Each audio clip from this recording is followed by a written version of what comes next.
Господа, ја мисля дека у 21 век треба да имаме вода, а не да плашаме сметки, ние големи сметки да плашаме за ѓубрини и за вода, да немаме цело летер вода за пиење, а не за туширање и за прање.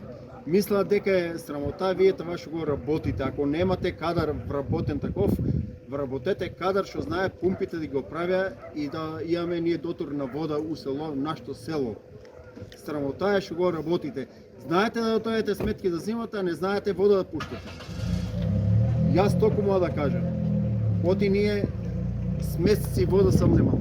Ја уклучив пералната, водата снемало и изгоре пералната. И се чуда сега зашто перална со 10.000 пензии.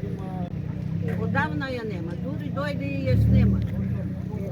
Пред една вечер нема пчињата со што да си пие. Чекаме да ни пуштат вода и да сме задоволни това што го плащаме, да го применуваме, а не само сметките да ги плаќаме и ѓубре не се собира редовно и вода немаме, а сметките ни додат и си ги редовно плащаме. Значи проблемот е вистина, вода немаме, тоа е точно. Значи само притисок, слаба е водата, еве од сабајле ја нема, у недела кога сме дома, воопшто ја нема, дојде од 4 до 8, ако е тоа доволно за да се издржи, не знам.